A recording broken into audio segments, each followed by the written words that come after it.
That's what I'm talking about, son. Get you some of that daggone pie. Woo-hoo! Looky there. There's your bug-eyed big one right there. Getting started. We're getting started. Here's what I'm talking about. Gosh dang gorilla. Let's go, baby. Straight meat. God, look at that big one.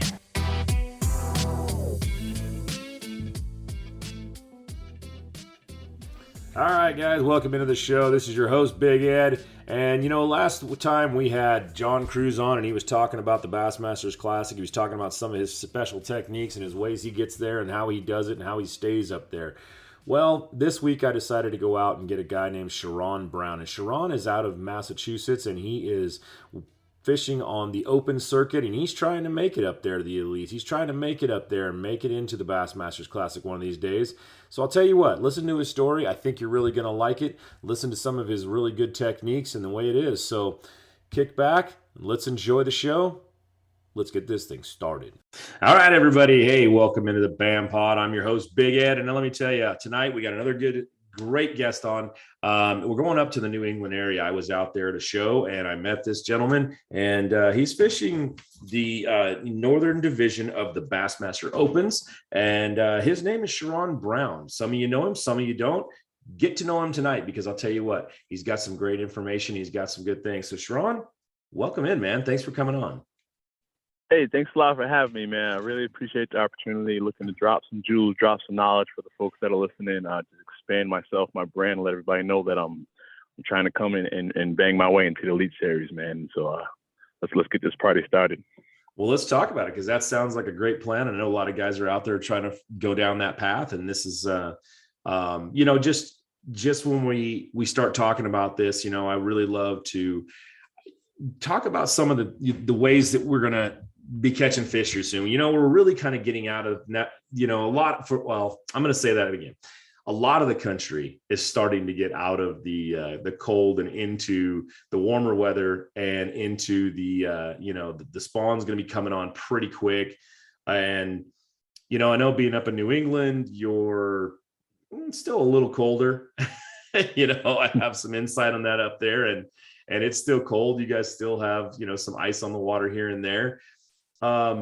Where are you positioned right now as far as, what's coming on and what's going to be coming up soon? Well, right now, man, my preseason starts in a couple days. I do this annual event.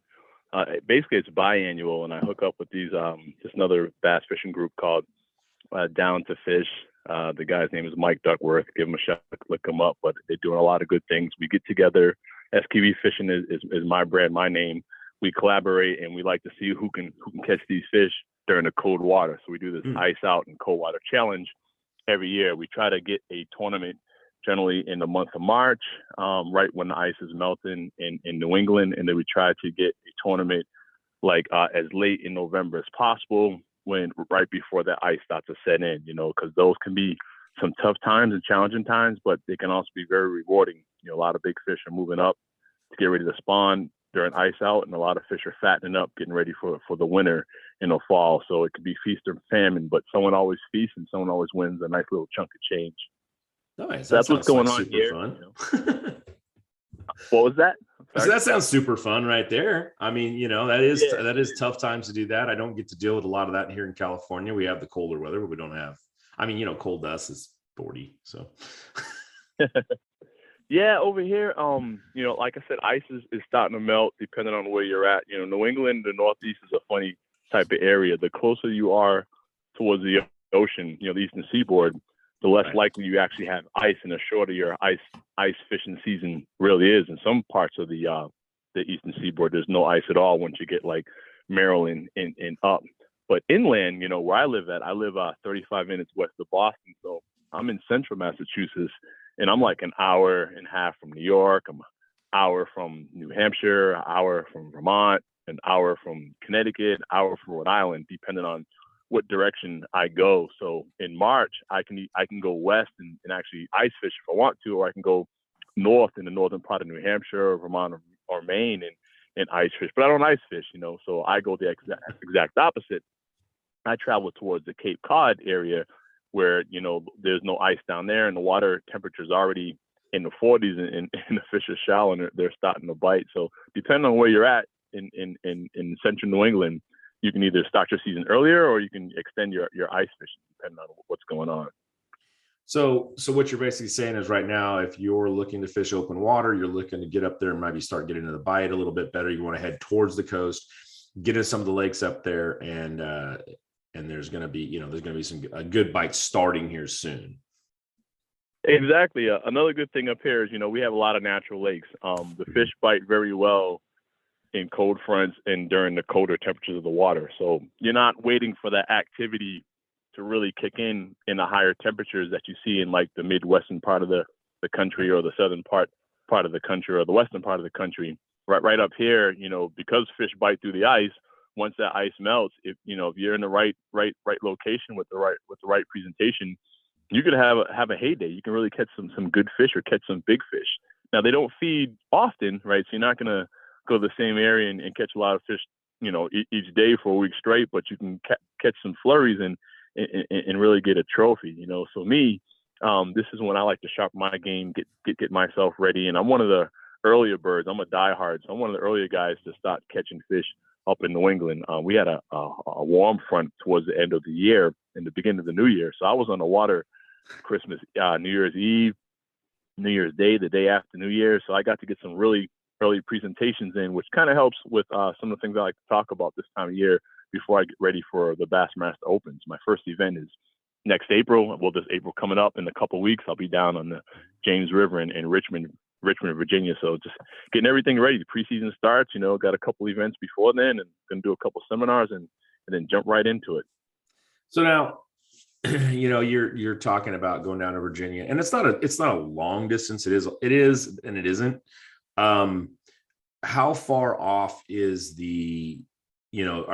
how far off do you feel like the bite's going to be as far as like what you're fishing right now compared to what you're going to be fishing down there? I'm guessing up in, the New England area, you're probably sitting on, fish that are not quite ready to spawn, but they're going to think about it in the next month. Whereas Virginia, is that going to be the spawn? Yeah, so it's definitely going to be the spawn. It's weird, the thing about it's not just Virginia, it's the fact that it's a river system. Mm-hmm. And it's a tidal system at that, and it's a massive fishery. So you're gonna have fish in all stages of the spawn, just depending on how warm that water gets. Right. Last year's event was towards the middle of May, and it was a post-spawn spawn type of deal. There were a couple fish that were pre-spawn, but there were some guys that were definitely sight fishing, and there was a lot of guys that were catching post-spawn fish. So now we're going basically a month earlier. So you take that in consideration, and it's April, middle of April, just depending on how much rain we get and just how high those temperatures get. The fish will be in pre-spawn, spawn, and some may even be post-spawn. So all three phases should be a factor, just depending on what section of the river you're in, and whether you're the main river or whether you're fishing a backwater area, and just how high that water is fluctuating, because you have a lot of spring runoff in April. So it should be really challenging to say the least, which is why I'm looking forward to it. Are you, which phase of that are you basically going to be focusing on? Are you a spawn guy? Are you a pre-spawn, post-spawn? What do you look? I mean, to win a tournament, I don't think you really want to go for post-spawn for the most part, but well, the thing is, I'm better in a post-spawn situation, but I like to flip and pitch a lot of plastics, and also like to use a lot of topwater, which is more conducive for the spawn, post-spawn type. Fish are a little bit more reluctant to bite, so accurate presentations tend to help out, and they're also looking up a lot more, so the topwater bite kicks in. So that's what I would prefer to do. But I'm going down there with an open mind. I consider myself a strong sight fisherman. But what I realized over the past couple of years is I'm better in the northeastern part of the country, where you have a lot of clear water, a lot of natural lakes. When I get in some of these other bodies of water where it can get stained, it can get muddy, and tidal water, I just have not been that good utilizing my eyes for sight fishing. So I'm going to key in more on some reaction baits, which I can get some fish that are on beds, fish that are off beds. But as long as I'm focused on reaction, I can't tell what the fish is doing until I see how the fish bites and what the condition of the fish is when I get it in the boat. Okay, well that's a great lead in right there to what do you think your top bait's going to be, the one that you just go, you know what, this is the one I got the most confidence in. This is the one I know that I can get some quality fish on no matter what. When you get down to that muddy water or muddier water, I should say, and it's, stained up and you're going to grab a bait and go, I got to cover some bank, do some reaction. What's your number one to go in and do that? I'm going to go down there this time around with a Texas rig swim bait and a crankbait. I want to cover a lot of targets in a small area. So I want to take a lot of casts, but I don't want to be covering a lot of shoreline. I'm hoping to find just a couple key stretches that I can fish throughout the tides. And since these fish are still going to be feeding during the tide time, I'm hoping to get more reaction than having to saturate some plastics. But hopefully if I get a couple of quick fish with a reaction bait, then I can saturate it with plastics. But I'm going to use a Texas rig swim bait most likely and a crankbait. Okay, like a square bill crankbait or a deep dive. What's? This last year I caught some fish with a square bill. But I felt, during the certain tides, those fish were pulling away from the cover, and I think I could have caught some more with a deeper dive and crankbait. So this year I'm going to try to cover a wider spectrum of the water column with a couple different crankbaits, but it's going to be a flat-sided square bills. So hopefully I can just keep that in my hand and cover a lot of water. But ideally I'll be ready to fish a little bit deeper and a little bit shallower with a wake style bait if I have to. Okay, maybe possibly get a little bit of top water action. So, you're heading down to Virginia. You're going to be looking at that stained water, that sort of thing. So, what's the difference right now? You talk a little bit more about the clear water. Do you just feel comfortable in clear water in general, or are you talking? Because there's a lot of places across the country where there's some guys are always going to have stained water, but the clear water, when you get back up north, there's a lot more clear water. A lot of these natural lakes stay pretty clear all the time. What's your take on that, and what basically is your favorite go to when the clear water, the same kind of situation, you got that whole full mix, maybe spawn, post spawn. What do you do in clear water that's different than you would do down there?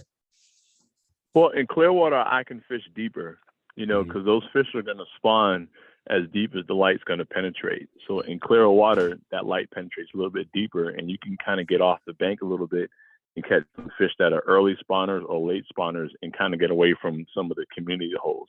Where in stained water or dark water, them fish, they spawn pretty shallow, and that's just been a hard part of my game to master. I'm more likely going to go do something else. But in clear water situations, I can fish much deeper, and I feel I can use a lot wider arsenal of baits and find some overlooked fish. Okay. With the colder water like this that we have right now, and guys are getting out right now, they're still fishing, and they're like you said, the ice is coming on, just now coming off the water up there. What is give us something that you really look at when that water starts to get water again, get out of the ass. What is that? What's that one little, like, your first thing that you're after, that first bait you're throwing, that first little area you're looking for, what is it that you kind of focus in on and say, hey, this is what I'm gonna do to start getting fish right off the bat? I mean, are you out taking pictures of where the holes were before they melt so that no. where the fish were? So I'm following the aquatic life that's there, right? Okay. I'm looking to see where the swans are at. I'm looking to see any Canadian geese and where the ducks are at.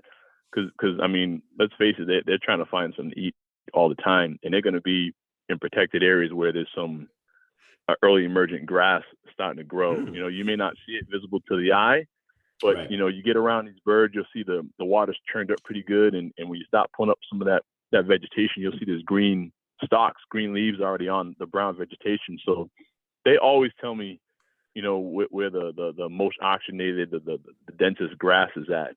And then I'm gonna go and start my I'm gonna start fishing in that type of area. I'm gonna start fishing with something that's shallow and something that floats, right. And progressively work my way deeper. But I always go in as far as possible until I find some protected area where there's birds at, and then I start fishing.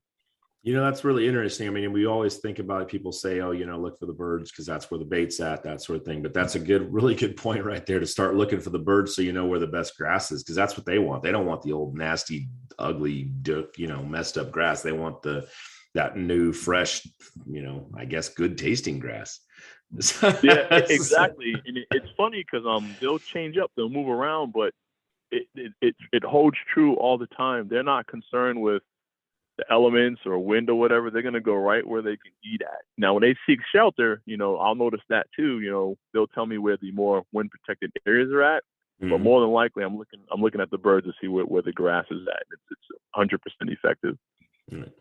Now the other thing I was going to ask is, you have a lot of the depth is going to really vary as you go north like that. I noticed that when I was out there, and I got to go ice fishing this year for the first time, but I kind of noticed that there was some lakes that were only 7, 8 feet, 10 feet, 15 feet. When you start talking about depth and you start, hey, I'm going to start looking for fish in a little bit of depth, what are you looking for as far as like a foot difference, 2 foot difference, 10 foot difference? I mean, out here in California, we're talking, you can fish all the way out to 80, 90 feet anytime you want. So At Ford Fairfield, we'll make your ownership experience simple. Our simple price, simple process is designed to save you time by eliminating the back and forth. That means you'll always get our very best highly competitive offer right up front.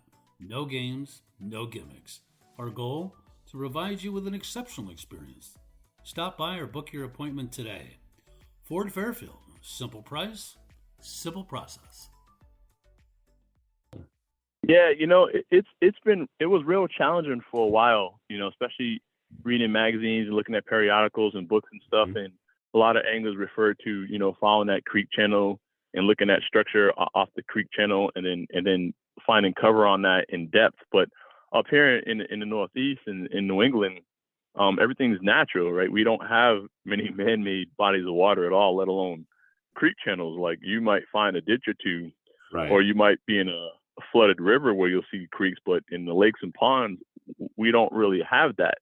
You have a lot of expansive flats, and I struggled with that for a long time until I started realizing you got to find the subtle differences. You're in 10 feet of water, you're looking for a drop down to 15 or 20. That may not exist, but if you're in 10 feet of water and say you idle out, 100, 200 yards, and now you're in 12 or 13 feet of water, well, that's a 3-foot difference, but it's not a sharp difference. So I started looking for, 5.8 to 6.2 or 3.5 feet to 4.2 feet. And actually what started happening was, I noticed is the vegetation would change at those subtle depth changes. The bottom composition would change in those subtle depth changes, and I started to catch fish. And now something as simple as 4.5 feet to 5 feet is major for me now, and I've learned to hone in on those subtle differences and increase my catch. So I look for just bottom composition, cover change, not so much as a sharp depth change. You're just looking for something that slightly changes. You could just be seeing the bottom, and then you go out, another 100 yards or so, and you barely can see the bottom. That's a major difference to these fish. So you don't have to look for something so sharp as we've been conditioned or trained to do by just reading, how anglers attack, the bodies of water throughout most of the country. But up here with these natural lakes, you have to look for subtle differences more than major differences. Yeah, with them not being, man-made or anything, a lot of them don't have like stumps and trees, and you'll end up with some rocks and things like that, right? I mean, flooded, but you won't really end up with any of that structure that you might see from a man-made lake where they went in and logged it or did something like that before they flooded the area. So those are good little, figuring out where that little break is. That's actually pretty intense, and it brings a good point. How much do you really rely on your electronics when that comes to play, when you're trying to find those little differences? Is that something that you're just like constantly on checking everything out when you're doing that? And then compared to like a river system, where I fish river system all the time, and I hardly ever even use my electronics. Yeah, so electronics, they can be as good and as specific as you want them to be, or they can be as simple in general as you want them to be, where you're just literally looking for depth and temperature, because depth should always tell you what type of lure you should use, Okay. and temperature should always tell you just how you should be using that type of lure. So those things still hold true, no matter what. It's Right. something you want to know, except for when you get into the summertime. Then temperature is not as much of a factor as it is if you go into some deeper water. So ideally, I look for depth and temperature in any type of electronics I have.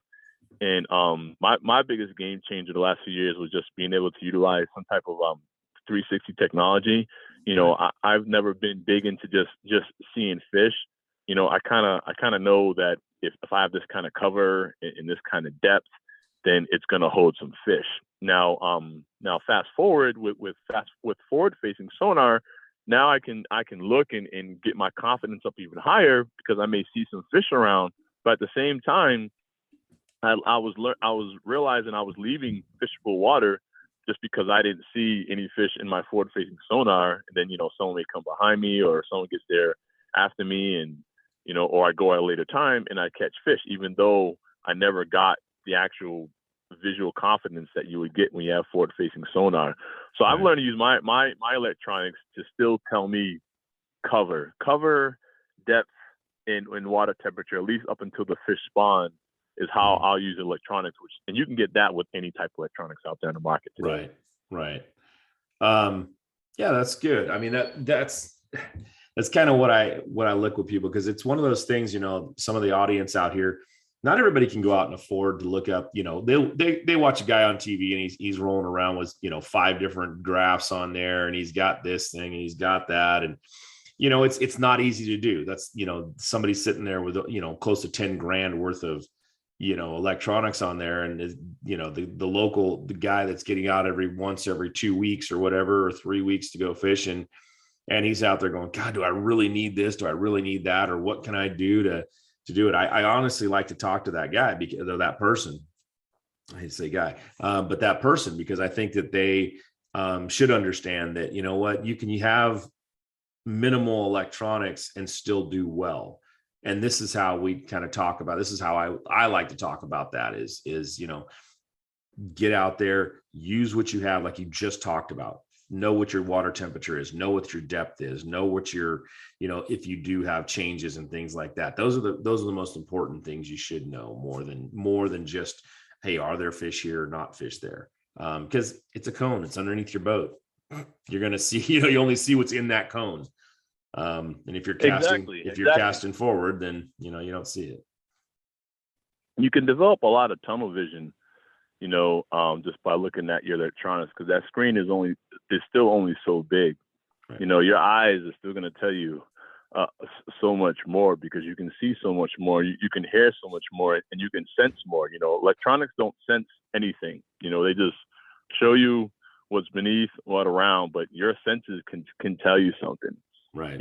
I can hear a fish fly. I can sense when there's going to be a swirl. I just look in the right location and you see a swirl. I don't care what kind of electronics you have.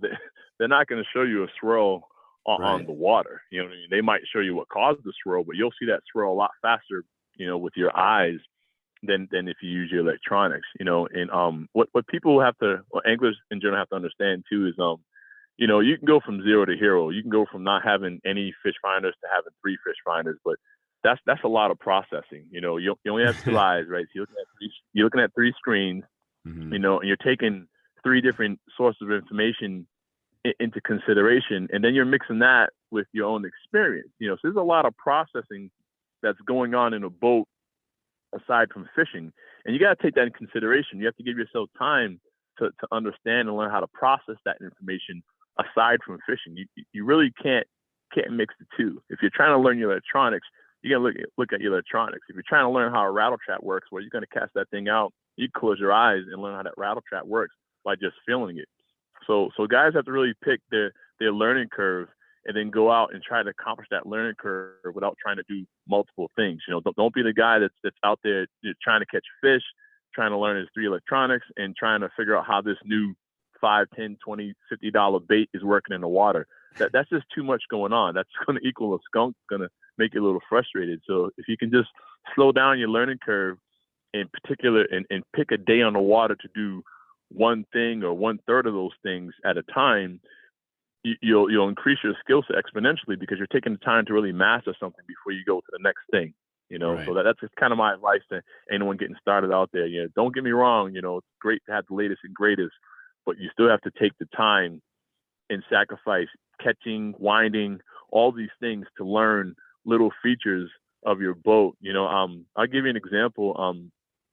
Since the forward-facing sonar, I started out with, using forward-facing sonar in forward view. Then I went to scout view, and I really love scout view, but I couldn't tell my depth. You can't see depth with the scout view, and it dawned on me. I'm like, man, I could just put I could edit my overlay and put depth and temperature on there. But I fished for like 6 or 7 months in scout view without knowing my depth on the fish finder. Call it what you want. I still caught fish, but just because I didn't take the time to really understand what I was doing, I really wasn't maximizing it until the thought occurred to me. Now, you can decrease your learning curve if someone tells you something, but hey, you may not even know you should be asking that question. So, you can be like me and don't be like me at the same time, learning your stuff, but also you should at least talk to other people that may know something to see if you can learn something faster. You know what I mean? But nothing takes the place for taking the time and learning your own electronics your own way, because you can customize them any kind of way to suit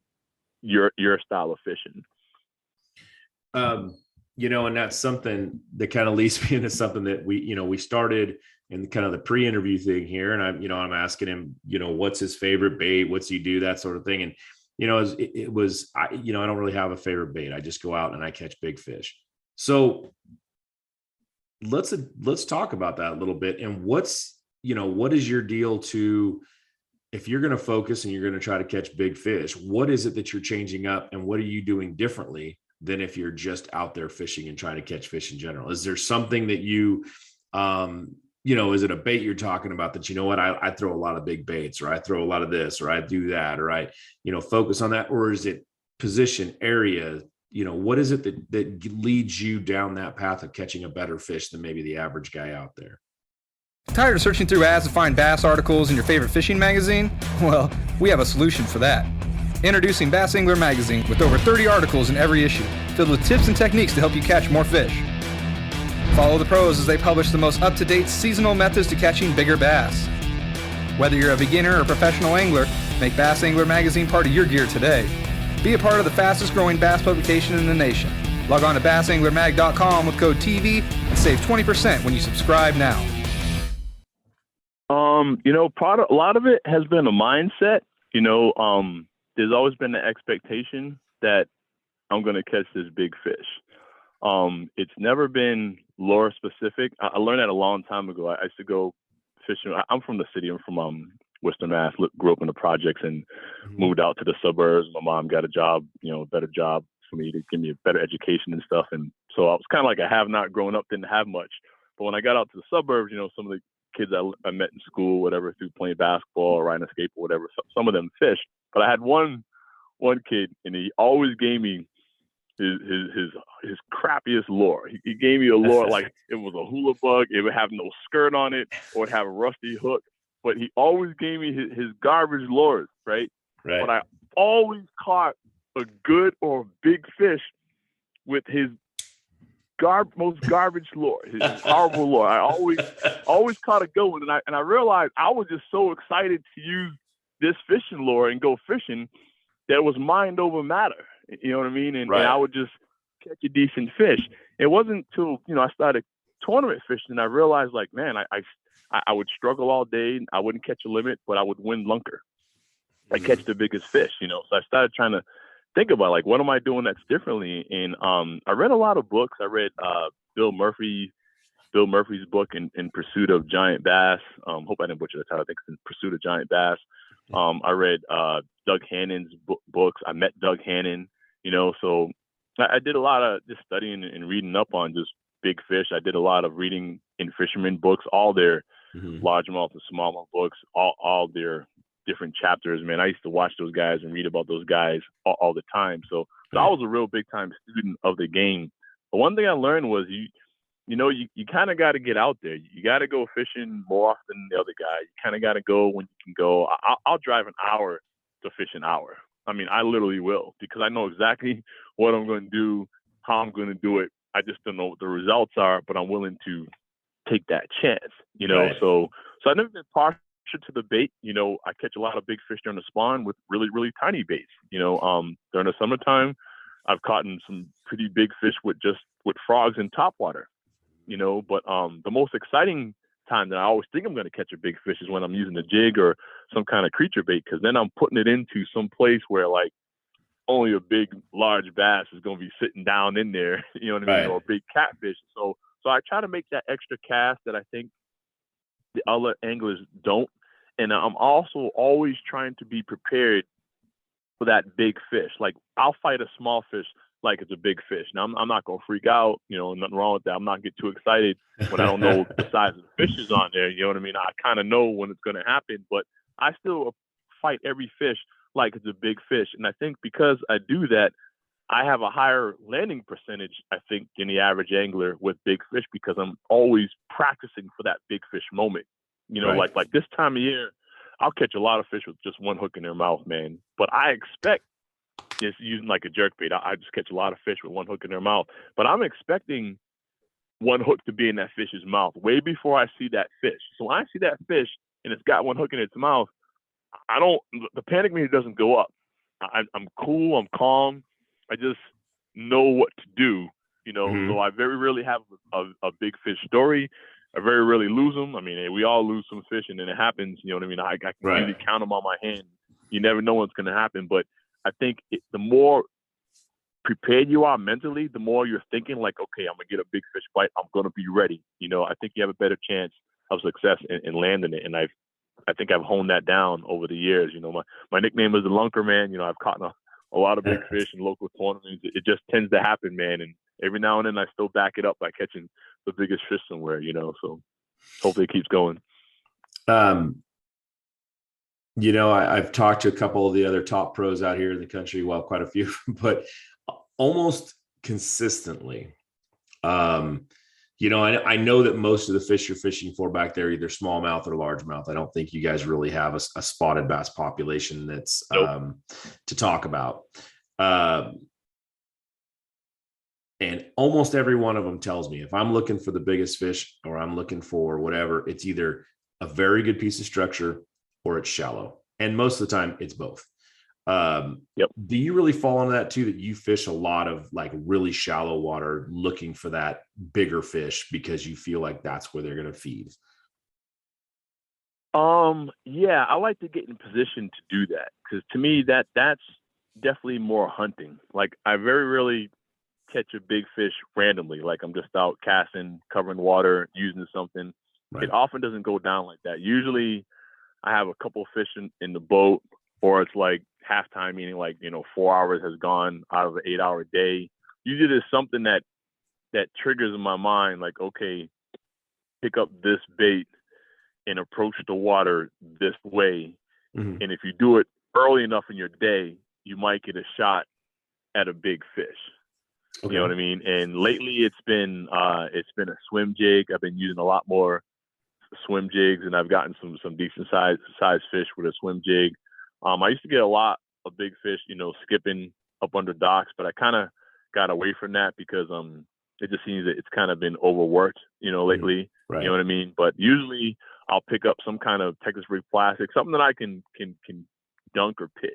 Mm-hmm. That's usually what I want. Usually when I catch a big fish, it's short line technique. I mean, there's not too much line in the water when I got that fish on. It's very rarely a long bomb type cast. That usually doesn't quite work like that all the time. Even if it's a long cast, usually the fish hits it close to the boat, because I'll just work my bait all the way to the boat, because I'm thinking, okay, that big fish is just watch him, follow my bait, and right when I go to pull it up, that's when he's going to hit it. So I always expect that to happen, which is, like I said, why I'm ready, all the time. But I think it's just a mindset, and you're telling yourself you're trying to get that one bite. So you leave your bait there longer you take multiple casts at the same thing. You know what I mean? And you try to make that cast that you think that no one else really wants to do. And you try to make that cast too. Yeah. You gotta get it in front of him. You gotta get it in that fish's mouth before you can actually get him out of the hole, right? Fact. So, talking a little bit about, where you kind of came from and how you came up and getting into this sport. What's, I guess the change of scenery coming out of the city, but coming to the inner city and coming out and hitting the suburbs and getting out there and fishing really started. What did you see? What do you think now, or what do you see now with the way that these kids are getting these opportunities to come into this sport? What's kind of been the difference, like what you had and how you had to work to get it compared to like maybe what it is now? I think now it's easier for the youth to have a laser focus in fishing. Mm-hmm. I think it's acceptable. It's more enjoyable. You can instantly find acceptance. So I think it's easier to start fishing now and do something with it than it was, back in my day or just 10 or 15 years ago. I know I had a lot going on when I was 15, 16, 17. I was playing basketball. I was starting to chase girls.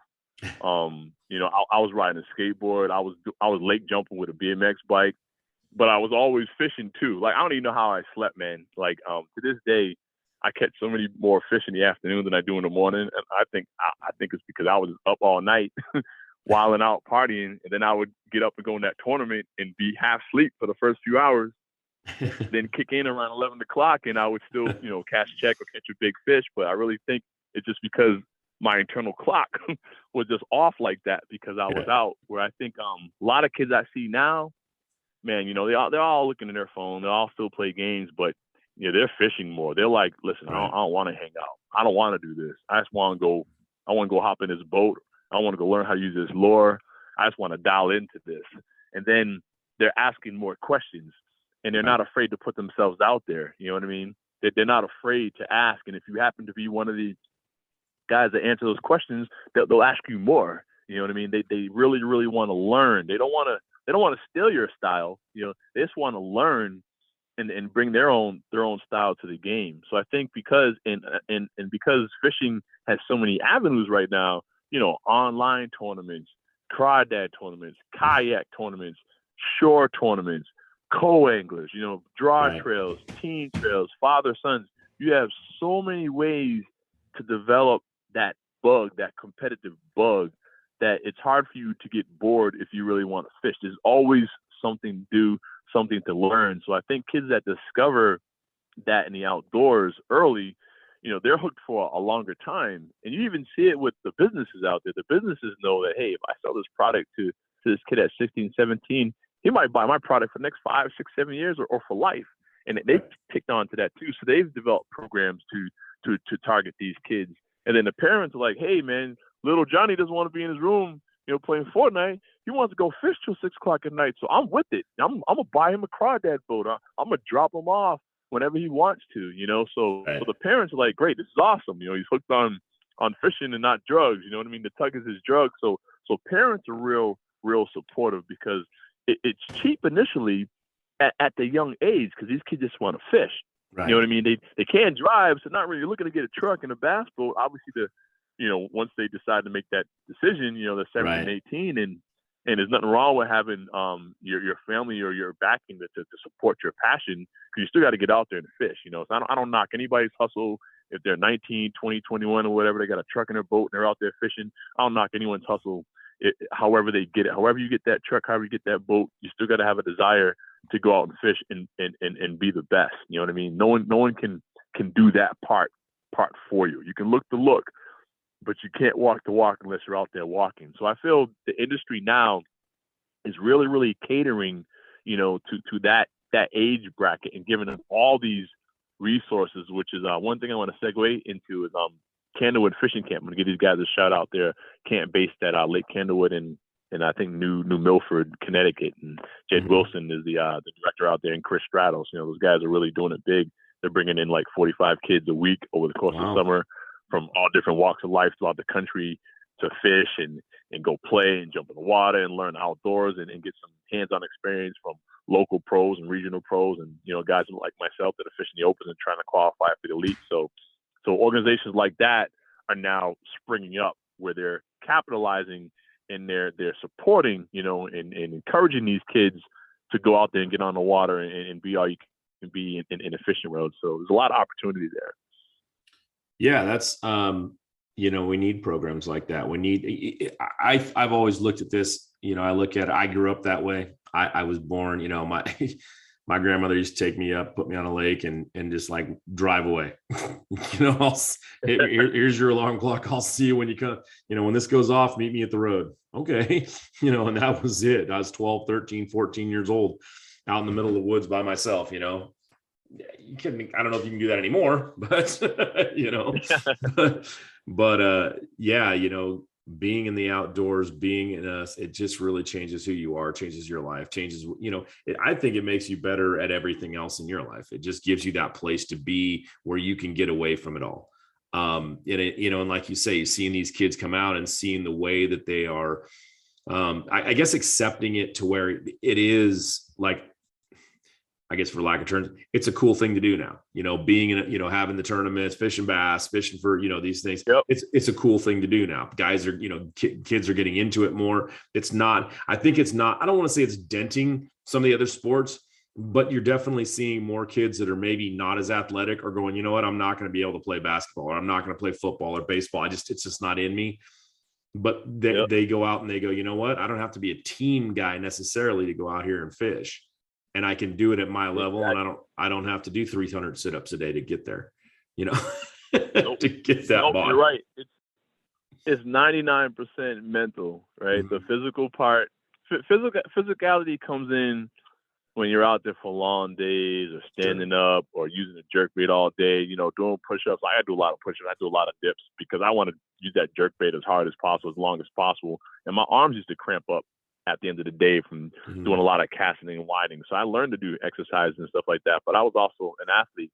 But nowadays you don't need that physicality to go fish. You just need to have that desire to get up. You need to be thinking about things, to, from, and during, and you can be successful. The smallest, weakest kids can still catch a 9 or 10 pounder. You don't need to be able to do 50 push-ups, to catch some fish. You know what I mean? And no matter what you look like, no matter how tall you are, how big you are, how much money in your pocket, if you're able to catch those fish, guys want to know what's up. We want to know how you did it. You know what I mean? You're gonna get that kind of props. You know what I mean? So where you don't have to have a jump shot or hit a home run. You catch a fish, better yet, if you can show someone else how to catch a fish even more or do it consistently, you're always gonna get those props. So it opens up the door for anybody to build some kind of confidence and establish some type of rapport or relationships with other folks that are like-minded. You know what I mean? It crosses all generations, all boundaries, all physical walks of life, all sexual orientations. You know what I mean? Right. All colors of skin. It doesn't, all countries, you know what I mean? Different bodies of water. Fishing is the one thing that, aside from love, that transcends anything in the world. You know what I mean? Yeah, and I think love really takes a back seat. So, but it's fishing first. I'm telling you. Hey, man.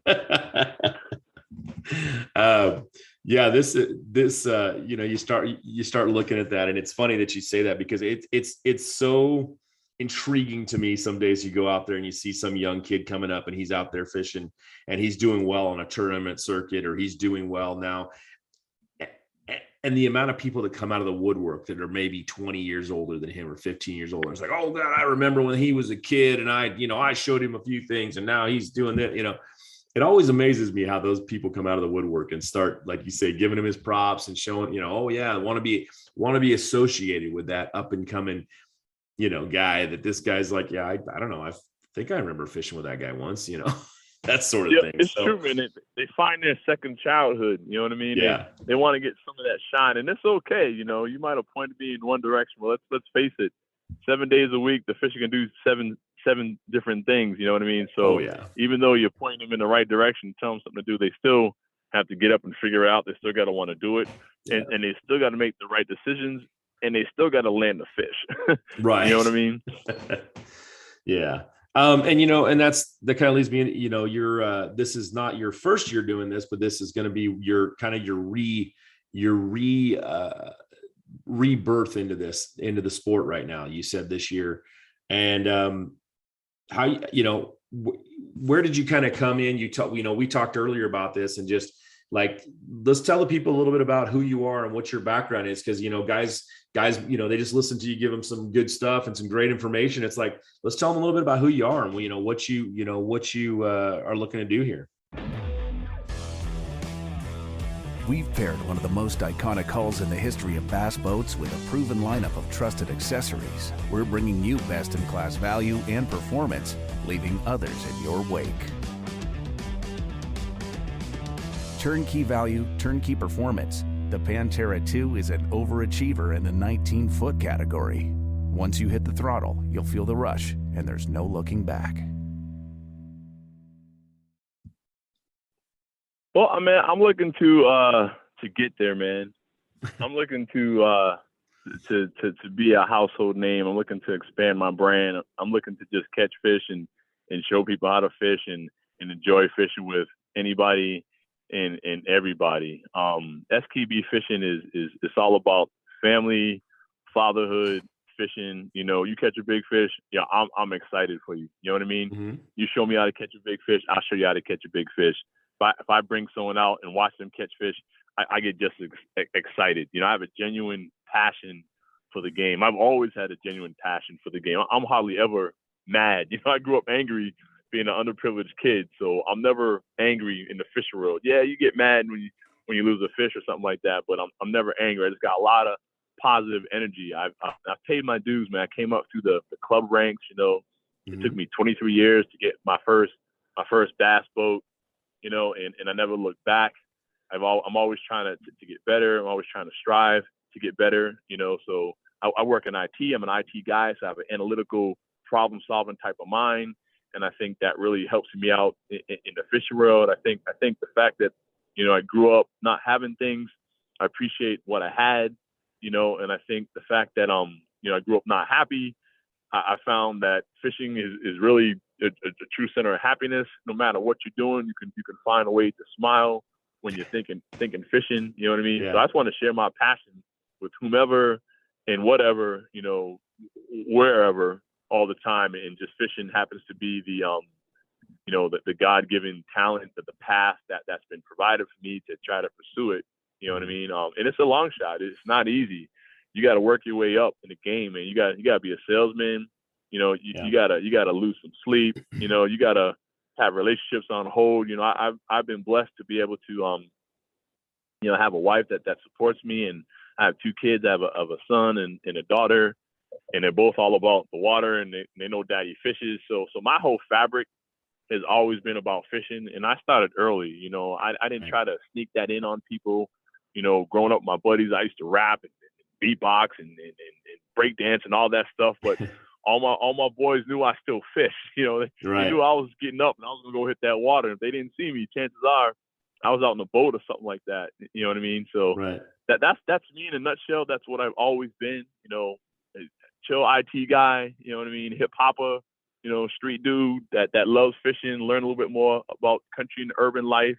You know what I mean? And fishing has got me connected with people that I really felt I had nothing else in common at all, and that's cool. As long as I focus on what we have in common, that's what I focus on. So far it's been so good, and the ride is awesome. And I just feel like it's still going up. You know what I mean? I feel like I'm still trajectorying up, with folks like yourself, give me the opportunity to spill my thing and shoot my shot and say what I got to say.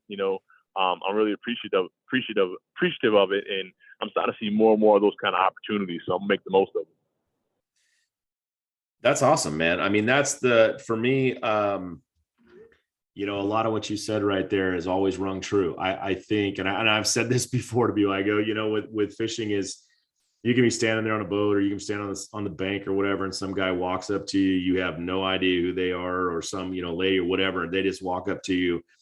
It could look like they just stepped out of prison, and looks over and goes, "Hey, how they biting?" And it's instantly, you could care less about anything other, and you just start talking about fishing, and that's how this sport has always been. It's how it's going to be. And I think it's going to be great, and to hear stories like yourself of, where you kind of came from, how you came up, and what you're doing now. It's so powerful to listen to and talk and see how much this industry really changes. We talk about, all the different techniques, the different styles, the different way that people approach things, how, when I talk to John Cruz, or I talk to, Ish Monroe, or I talk to all these guys, they all have these different opinions of how to go about it, or how to fish and that sort of thing. And it's always, for me, it's always interesting to see how guys from different backgrounds come up, and then where they succeed and how they succeed, and the way that the industry itself just doesn't, it's like super fair. You're not competing against, I'm not competing against the 300-pound guy and trying to push him around a linebacker, or, a guy that can hit a fastball and I can't, or whatever. I'm competing against fish. I'm competing against the same thing, the weather, the day, how it is, as everybody else out there. And if they figured it out, they figured it out. If I did, I did too, that sort of thing. But I think that's really kind of what's great about this sport, is how fair it really is just across the board. It's getting a little bit more, money. You got to have some money to do it, but you got to, sometimes you got to work a little harder. Yep. You need some money, you need some sacrifices, but there's a plan, right? There's always a plan, and you could just be in that old vehicle with that old rod and that old reel, and still catch that winning fish, which can change your life. So it still can happen for the guy that doesn't have much, just as well as it can happen for the guy that has everything except for the title, Right. And one thing I want to leave, with anyone too, just a little tidbit, because we are still in the cold water, pre-spawn season for most of the country, and a jerkbait is still a key player. And a lot of people get frustrated using jerkbait, or they just don't tend to get as many fish or as many bites, and they kind of put it down. The thing about a jerkbait is, all jerkbaits work, and all jerkbaits don't work. It's in the eye and the hand of the beholder. The thing about a jerkbait is it doesn't jerk. It does something. Like if you pull it down, it can dip down. It can do a 180-degree turn. If you twitch it, it can just roll and pulse. If you wind it, the tail can wiggle. So a lot of guys get jerkbaits, and they get stuck into just a simple basic cadence. Right. Look at that lure, and what I do is I imagine different songs in my head. I have certain songs that I'm going to use in my head when I go use my jerkbait, and I just move that jerkbait to that beat. Right. I've said this before in seminars. One of the songs I like is Craig Mack called "Flavor in Your Air," and it goes boom, boom. And if you think about that, if you use a jerkbait just like that, you're basically giving it a half a pull, a twitch, and two pulls and a twitch. You're not giving it just a jerk pause, but just by doing that song in your head, you're developing a rhythm that you can stay with, and you can remember at what point in time where that bait got bit. So before you put that jerkbait down, folks, just try a couple different songs. Doesn't matter, rock song, classical song, as long as it's got some kind of beat. Just use that jerkbait to that beat, and you'll find the cadence a lot faster. You'll find a productive cadence a lot faster than just doing the traditional same old. All right. So the next time I'm out there, I'm going to have some George Strait going in my head. And, yeah, man, whatever it is. see what I can find out there. Some Amarillo by morning or something, and just kind of really get that work done. But I get what you're saying. Now, one of the things that you just said there, it's a player this time of year. Do you put it down for the rest of the year, or are you pretty much like, hey, I got a jerkbait tied on all the time because I just believe it's going to work? I used to put it down, and then I was getting beat on some smallmouth leaks by guys that were catching jerkbait fish. And I'm like, man, I know how to use a jerkbait. What? How come I'm not using my jerkbait? Right. And then also my jerkbait rod my jerkbait rod in the coldest of the water, it's off of the blade bait rod. And in the warmest of water, it tends to be a topwater pop-out rod. Mm-hmm. So I would change the lure, but I would still have that rod and setup in almost the same line. So I was still producing with the setup, just that the lure on the business end would change, So now I keep a jerkbait rigged up just because with forward-facing sonar, it becomes your ideal bait because you realize you can watch it, you can keep it in the strike zone. So just that reason alone, you're seeing a splurge in jerkbait caught fish, Right. but also because now I'm at a higher level. I have a rod sponsor. I got more rods. Mm-hmm. I can afford to have a jerkbait on a rod all season long and still put that top water, on another jerkbait rod and have the best of both worlds now. Well, tell us a little bit about your setup then. What are you looking at when you're throwing that jerkbait? What rod, length, whatever. I like 6.6, 6.8. And it's funny because a lot of guys use a 7 foot, and you get a lot of casts with a 7 foot.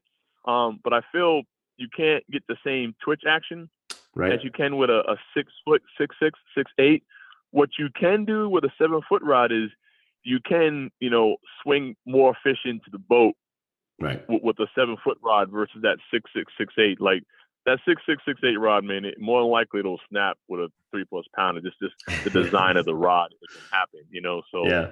So when I'm really on my jerkbait game, I have a 6.6 rod, I have a 6.8 rod, Okay. I have a spinning rod at 7 foot, and then I'll have a 7 foot medium rod that I'm using in super shallow water with thicker line, because that's the rod that I may expect to get a big fish shallow with. That's not the rod I expect to get a big fish deep with, but that's the rod if I'm fishing in 1, 2, 3, 4, 5 feet of water around any kind of cover, I'm using that bigger rod with a little bit heavier line just so I can swing that fish into the boat. But ideally, I like a 6.6, 6.8. I'm using 11-pound vicious Tora fluorocarbon. It's a new fluorocarbon. It's really low memory, really works well. I've been using that in all kinds of different weather situations. And you know something about fluorocarbon, man, from cold weather to hot weather back to cold weather, it doesn't like that stuff. It works best when you're kind of using it in the same temperature range. I don't know if people really pay attention to that, but line will, temperature will affect your line, especially up here in New England where we can have 65 degrees and then 33 degrees and then 18 degrees and then 50 degrees the next day. You have 4 different temperatures in 4 days. And if you're a diehard like me, you might have fished in all 4 of those days, but your line takes a whipping, So that vicious fluorocarbon Tora is pretty good stuff. But 6.6, 6.8, I like a 6-4-to-1 retrieve reel that I'm using. And that's pretty much my jerkbait setup. I don't favor any particular hooks for the most part. I think that rod does a lot for you. If you have a limber rod, it just allows those hooks to get in that fish's mouth and allows that fish to do whatever it wants to do because the rod's just going to go with it. When you have a rod that's fighting against the fish, it's more the rod that's going to cause those hooks to come out than it is the actual hooks. So I like a really wimpy rod, for my the wimpiest rod to me is the best jerkbait rod. And who's your sponsor? Ardent. I use Ardent rods and Ardent reels and vicious fluorocarbon line. Okay. Yeah, I was. It's all good to say whoever you got on here. We're out here for my game, man. You know what I mean? Yeah, we're out here for the information. We want to know what guys are using, what they're doing, and who they're working with. I've been using a 610. I'm a Phoenix guy. And I use a 610 Phoenix medium heavy rod. With a fast tip, and I'll tell you what, I love that thing for a lot. But I'm like with you, I like that rip bait rod that I don't have to. I don't want it to move that much. I want that bait to kind of stay in the strike zone as long as I possibly can get it to. And if I feel like once I go up to that 7 foot, 7'2", I start moving that bait a lot further away every time I twitch it or every time I shake it or every time I, move it. So it's like I'm with you on that. I like that 6'8", 6'10", rods for ripping. So on those jerkbaits. Yeah, they work a lot better. The 7 foot rod, you want to do more twitches and sideways pulls. Right. and the jerkbait won't move as much. Where you have a 6.6, 6.8 rod, you can still snap down, and the jerkbait's not going to move as much. Right. It stays all in the those little strike things zone. make all the difference in the world. Yeah. Well, cool. I will be out there I'm going back up to New England after I will be at Red Crest, and then I'm going up to New England, and I'm going to look this guy up. Sheron, we're going to, I'll be up there in a couple weeks. So, get something ready. Yeah, I'll get something ready. We'll go out and do a little fishing right before I head out down to Virginia, man. But the water should be in the high 40s, low 50s, man. So we should have a wider window to fish, and most likely I might bring you to a river because I've been fishing a lot of rivers getting ready for the my first Bassmaster Open. So Nice. we probably hit up a river, but definitely we'll be on some fish. I'm in. Maybe get a big one. Well, thank you for coming on, man. I really appreciate it. You got a wealth of knowledge. I really hope you do well this year in the Opens, and we'll be following you and watching you. Tell everybody where they can, get a hold of you and see you, and stay in touch. Right now, I'm pretty heavy in Instagram and Facebook. Just you can hashtag SKB Fishing. You can type up SKB Fishing. You can also type up Sheron K. Brown and put bass there, and you'll find a wealth of information. I do a lot of little short videos, and I'm always talking to the audience. I'm all about hashtag each one, teach one. So I'm always trying to show someone a better way, to catch a bigger fish. You know what I mean? So look me up and follow me. I'll follow you, and we'll both boost each other up to get to the top. All right. Sounds good. Sheron, thank you very much. Everybody, thanks for tuning in tonight. I'm always out there trying to get you some great information, get you some good things. Bass Angler Magazine, that's what we're all about, is trying to make you a better angler by giving you the proper information out there. So I hope you enjoyed the show. Come back in. We'll be in a couple weeks. We're going to be down at the Red Crest, and we will be down there. And I think I'm going to be doing some podcasts live from that one. So let's see who I can pull. And Big Ed's going to work for you. So I'm going to get you the best guys I can possibly get you out there. And I had one on here tonight. So guys, everybody, thanks for tuning in. I really appreciate it. See you on the next show. Yes, indeed.